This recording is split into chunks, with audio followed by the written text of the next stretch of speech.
Hello everyone, welcome back to my channel.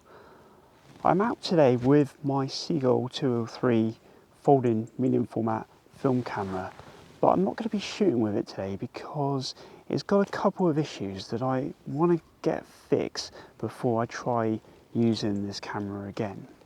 I mentioned in probably the last couple of videos where I've used this camera that it has a couple of issues.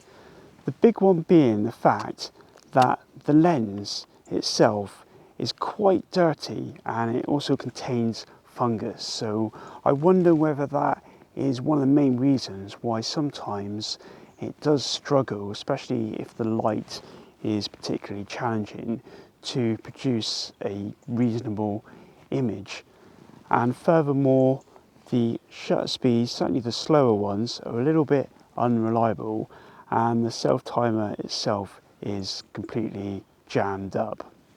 I guess I could just put this on the shelf at home and continue to use my other folding film camera, the Boulder Mess Bolix camera, which I've also used as well, and compared the results against this camera, because that one works reasonably well. Yes, it's got some issues again with its slower shutter speeds and its self-timer, but the lens is really clear in that one, so I don't have any issues whatsoever in capturing anything that I throw at that particular folder. But there's something about the Seagull which makes me want to try and see whether I can get this working a little bit better. So certainly the advantages of this one over the Boulder: yes, it's a little bit bigger and it's a little bit heavier, but that does make it a lot easier to hold. There's a lot more real estate on the camera, so you can really kind of grip it to help compose your images. Another big advantage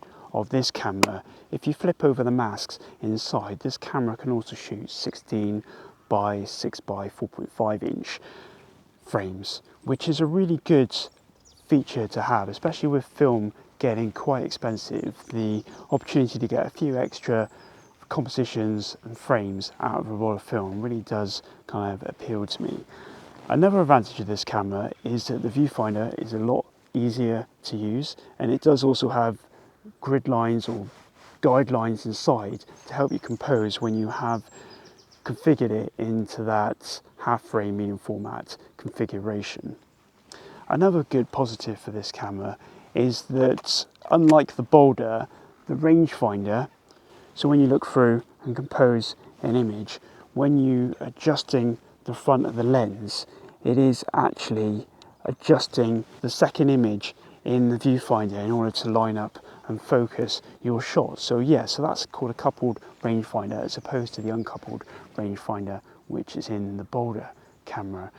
And as I enjoyed using in the last video, it's got this thing as well on the top, a light ring thingy-majig. It's not a light meter, but it does help you use, I guess, a variation of the Sunny 16 rule to help you compose a shot. So I'm guessing it's a combination of all those factors that makes this camera so fun to use and to want me to try and get it to work a little bit better, so it's a little bit more reliable, because as I'm showing you now, it does produce some really good images. But like I said, those problems, specifically the one with the lens, I think does make the camera struggle a little bit in some lighting conditions. I did briefly think about trying to get the necessary tools to clean the camera myself, but I just haven't got the setup at home. I'm guessing you would probably need quite a clean area to work in, as well as a whole set of tools that I don't even own yet. So I thought this time around I would send this off to some professionals to see what they can do with it, assuming that the price wasn't going to be too prohibitive, because I think I only spent about 50 quid on this camera. So did I really want to then spend another few hundred quid getting it up to scratch? So yeah, so I sent a few queries around for companies that I researched and found that they did do these clean, lubricate and adjust type services on these kinds of old cameras, and some didn't even bother responding. Some did, but their quotes were just stratospheric. Whereas one company They were quite prompt in the questions that I asked, and they seemed friendly enough, and the price was also reasonable. I think they quoted about £78 including VAT, and I just have to pay for, I guess, postage to them and then postage back to me on completion. And they said it would take a few weeks to do this, so I'm going to give that a shot. So this is going to be a multi-location video. I've just obviously filmed this part here. You're seeing at the moment me boxing up this camera. So the next video you'll see of me is when I'm back home with the camera returned to me, hopefully, because they will obviously inspect it again when they get it and tell me whether their original quote was still correct. I think it's more of a case in that regard, as if there's anything broken, obviously that's going to add to the cost, and they might not even be able to repair it if they can't get hold of those parts. So we'll just have to see. If that happens, then I'll just provide a quick update back at home to say that I'm still in the same position as I was at the start of the video. It's amazing to think this is a medium format film camera. Yes, it's a little bit weighty, it's about 600-700 grams, but then my Fuji X-H1 is probably about that, so it's not really that bad, and it's just pretty small. It probably can fit in a pocket. Yeah, it can fit quite happily inside of the pocket, so it is quite a compact medium format film camera. So yeah, so hopefully the next video you'll see will be me back in the office unboxing a serviced Seagull 203 film camera. Right, it's been about 6 weeks since I filmed that last segment, and I'm about £86.40 lighter. I now have the Seagull 203 camera back with me after its little trip to have a CLA at a company called CamServe. I'm not sponsored for this video, but when I did some research, CamServe seemed to be quite competitive in their pricing for this kind of service on the camera. So let's open it up and see what we've got. So a nice little card here telling me what they've done. So they replaced a missing spring in the shutter. They weren't able to correct the self-timer because they thought that it had been tampered with. They told me that in advance, and so that couldn't be fixed. So no biggie as long as everything else has been done. So it shows here that they've adjusted the rangefinder, they've cleaned the lens elements, they've checked the lens RS mechanism, they've lubricated the bearings, they've given it an internal clean, they've repaired the shutter unit, cleaned the speed train, checked the shutter speeds, and checked the film transport. And it looks like I've got a 6-month guarantee for this particular camera. So that's quite a good information card there with all the details. So obviously this is my first ever CLA that I've done on a camera. So if this turns out okay, then I can look at getting my other cameras done in the future. Little package.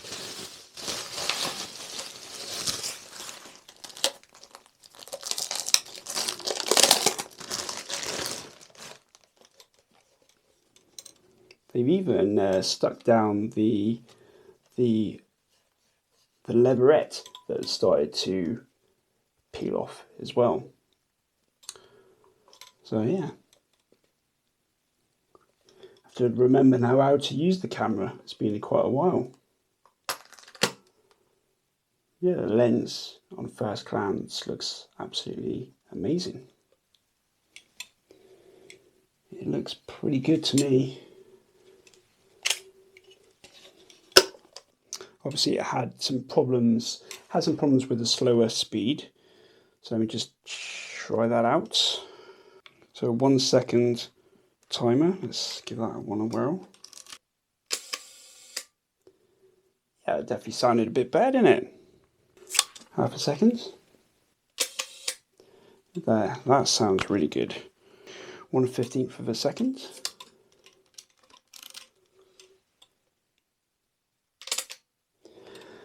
I think they've done a really good job. All that leaves now is for me to put a roll of film into this camera, go out and shoot with it and see whether the results are any better than my previous attempts with this camera.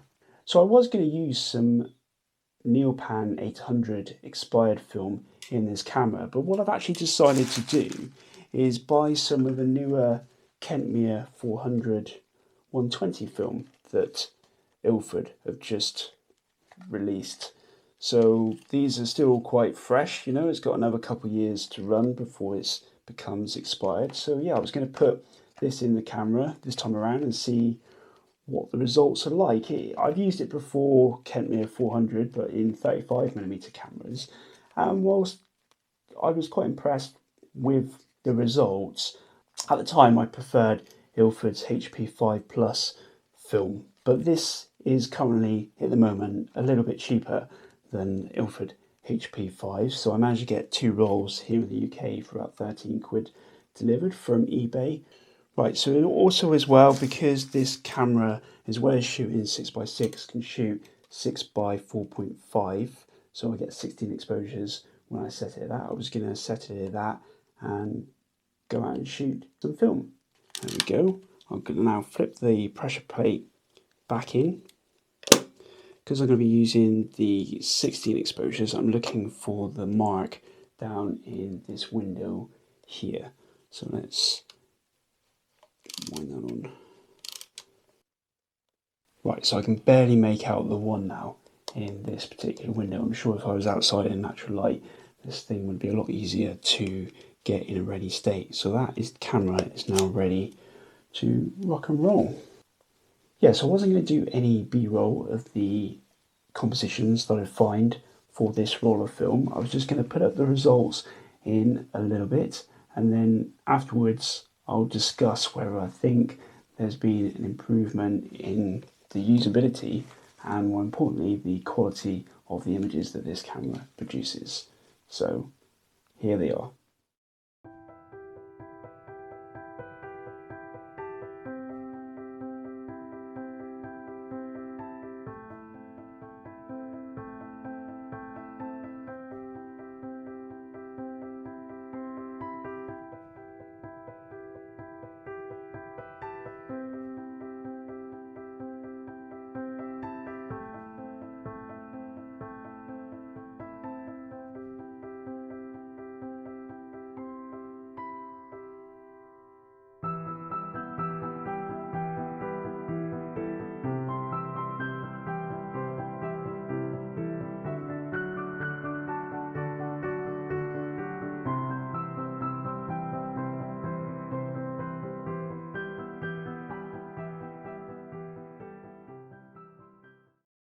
Right, so thankfully you can see that the film developed pretty well, to be honest. There was a few issues along the way, and that was mainly due to the fact that I hadn't really developed film in about 12 months, so I was a little bit rusty on the whole developing film and then the subsequent digitization process. So let's just quickly recap some of those issues that I faced this time around. So as you probably know, Kentmere 400 is quite a new film stock here in the world, and as such there wasn't really a lot of information on the development time that I should use with my favoured developer at the moment, Kodak's HC110. I say favoured, I bought about a litre of it a couple of years ago, so I'm still working my way through it. In the end, I just used my massive dev chart application, plugged in all the details, and it gave me a development time of 6 minutes. So that's what I ended up using, and I think the results came out really well. So on to the second problem I had, and that was mainly due to the fact that I'd left from the last time I developed the film a mix of Ilford's Rapid Fixer in a container to fester. And when I poured that out, I noticed that there was a lot of plastic flakes inside the actual mix. So it seemed that the chemical had started breaking down the inside of the bottle that I had stored it in. So even after a couple of washes through, I was still getting those flakes come out of the plastic container. So I ended up ditching the container as well as that batch of Ilford's Rapid Fix. And then that kind of follows me on to a similar issue in the fact that the rapid ilford fix concentrate is getting a little bit on now in my storage. So of course I was worried as well that that container had started to break down. So I poured out a little sample and I couldn't see any plastic flakes, but what I could see was that the chemical had started to kind of crystallize inside of the storage container. So I kind of looked around to see whether I had anything that could filter out the concentrate so I could use it, because obviously I don't want those crystals having a chance to damage my film. So the only filter I had in the house at that time was a little tiny AeroPress coffee filter, which did the job eventually, but I will pick up some larger filters to use with my funnel in the future. So that gave me enough of the concentrate that I needed to make up another batch of the fixer. Then I had the usual struggles of getting the temperature of the chemicals down to about 20 degrees because it's been really hot here in the UK at the present time, and thankfully with some ice on hand from the freezer I managed to get the temperature of the chemicals all down to a consistent 20 degrees, and yet the film negatives turned out all okay, so that was great.